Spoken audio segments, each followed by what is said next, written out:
Hey guys, I'm AJ. I'm Shanique. I'm Tazi. So in 2018, we quit our jobs to travel the world and live a freedom lifestyle. We wanted to share our journey with you. So welcome to the family.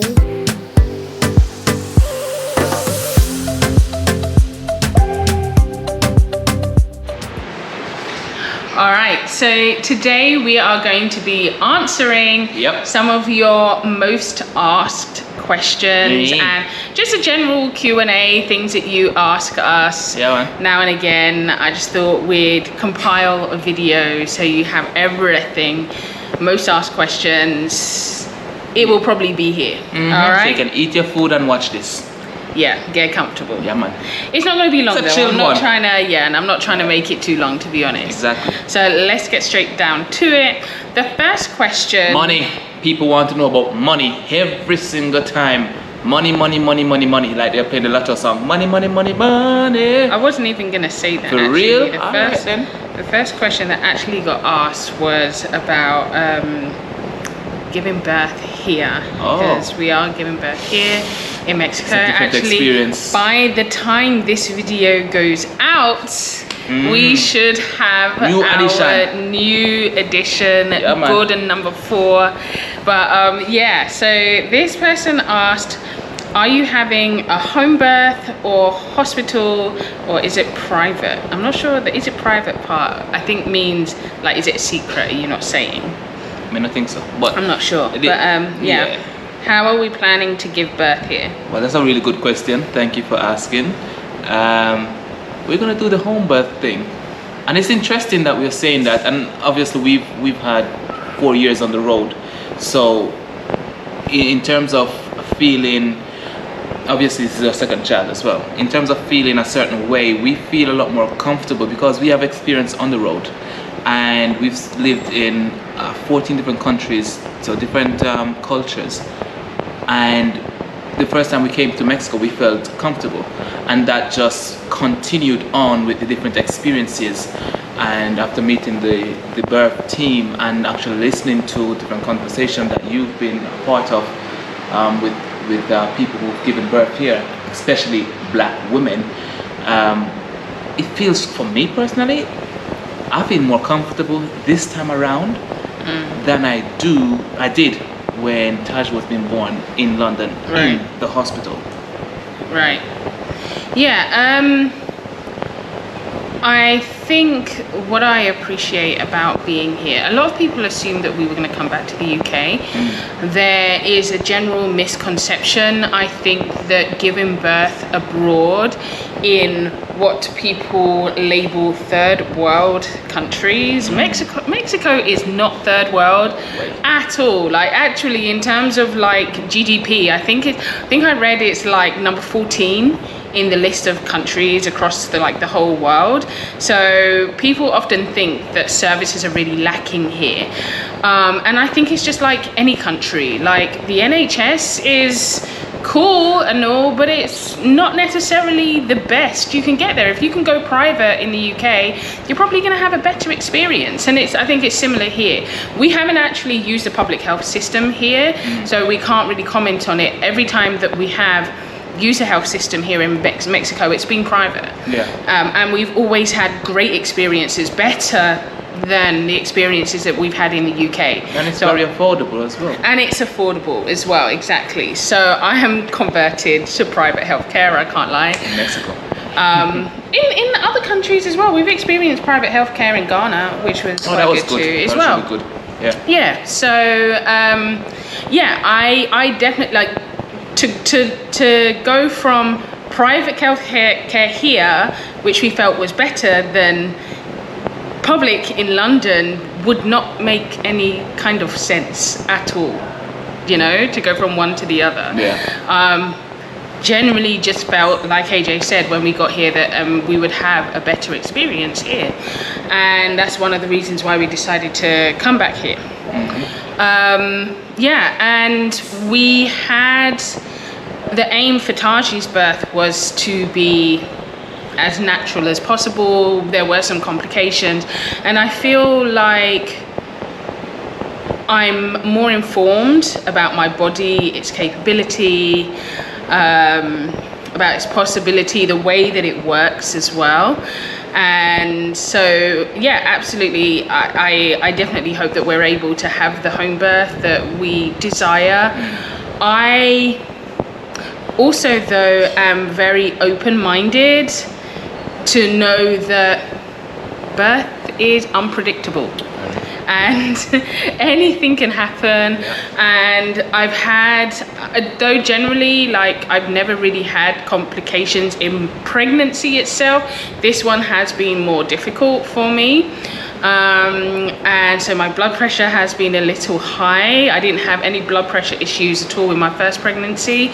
So we're just watching that at the moment. And, you know, so I'm open to if intervention is needed, I'm open to it, but the intention is definitely to have a home birth. Yeah, and I think it's important to say as well, with the team that we have, they have a private room within a hospital as well. If needed, as an emergency. As an emergency, that's if true. needed. So, you know, you'll be transported directly from home to the hospital, and there's no waiting time. It's just going directly there, because that's what comes with the package. Exactly, yeah.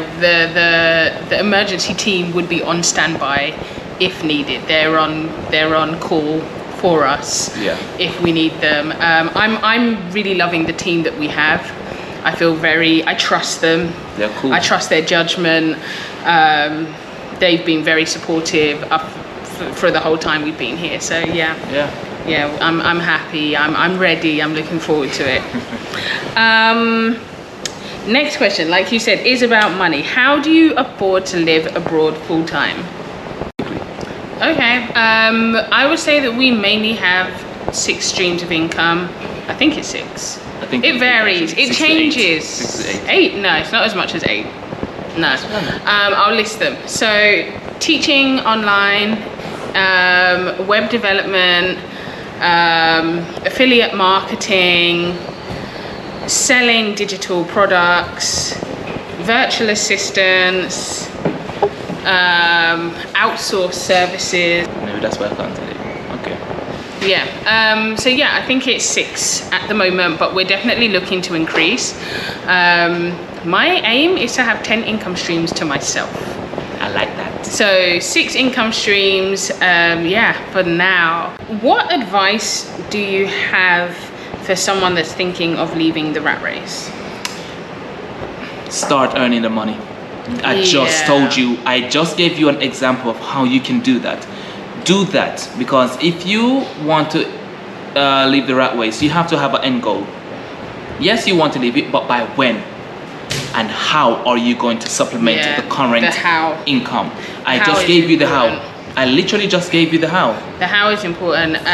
When we started traveling, we had an idea of what we wanted to do, but we hadn't actually started implementing anything. So we actually left with no sources of income. That was crazy. Woo! Which I would not advise. No, I would not. I would not advise at all. People often ask what we would do differently.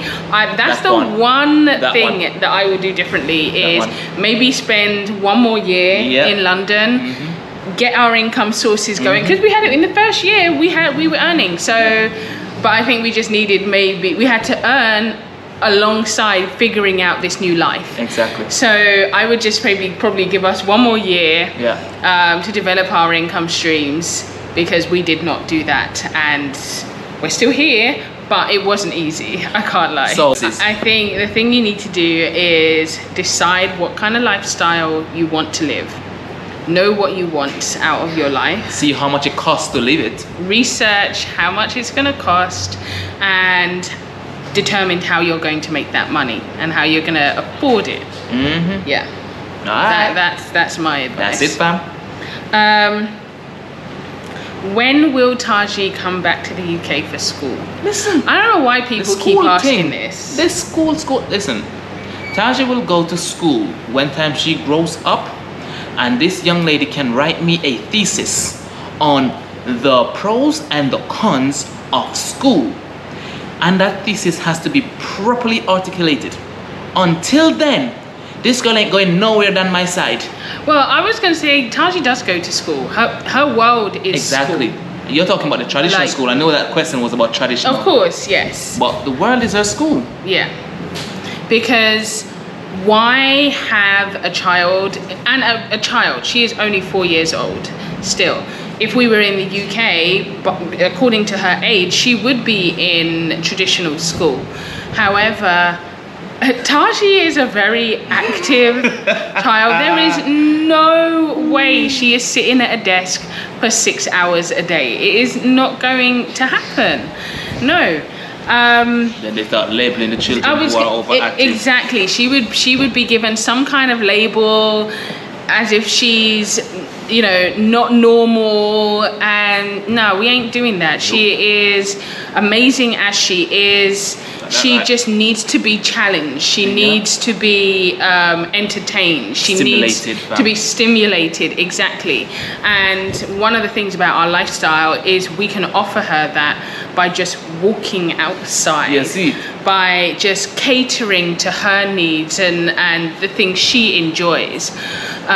Look, earlier she was outside here talking to her friend who was speaking straight Spanish. Yeah. You know, she's doing English Spanish. She is. Her Spanish is coming on really, really well. Yeah. So yeah, we just focus on enjoyment at the moment. She's a child. She is supposed to be learning through play and having fun.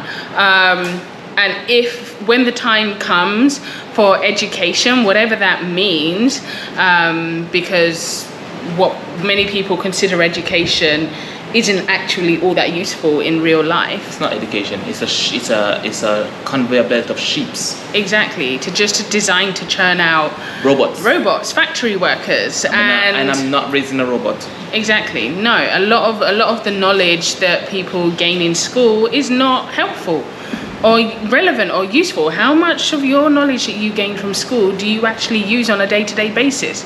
No, Taji can use and learn actual real life skills through just living. So that's where our focus is.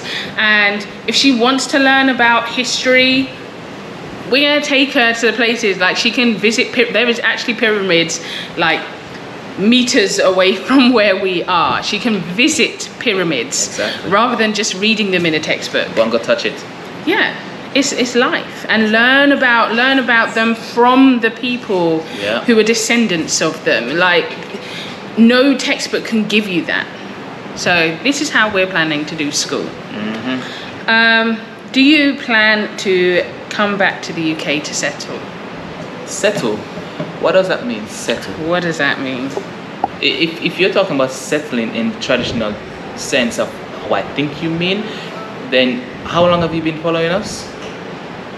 Settling. I don't like the word settling anyway. That breeds contentment. We will never settle anywhere. We're gonna wander the world I'm gonna wander the world for the rest of my life. I'm gonna be one place and then be in another place for a period of time.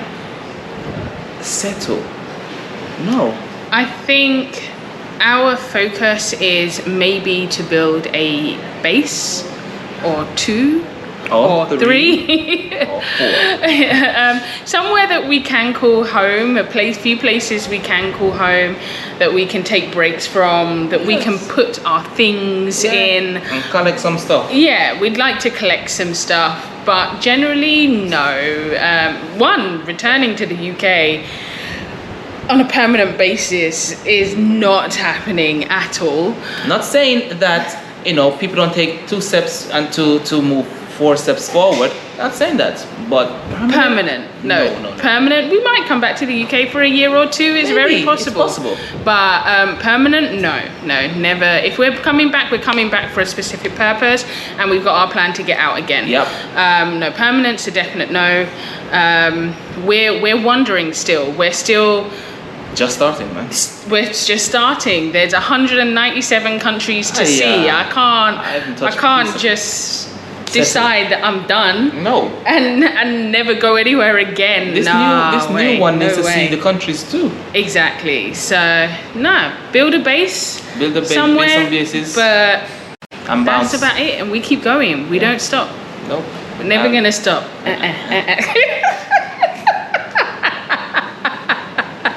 You joker. Oh gosh, family, that was fun. Yeah. Thank you for your questions, and we'll see you in another one, guys. Take care. Bye.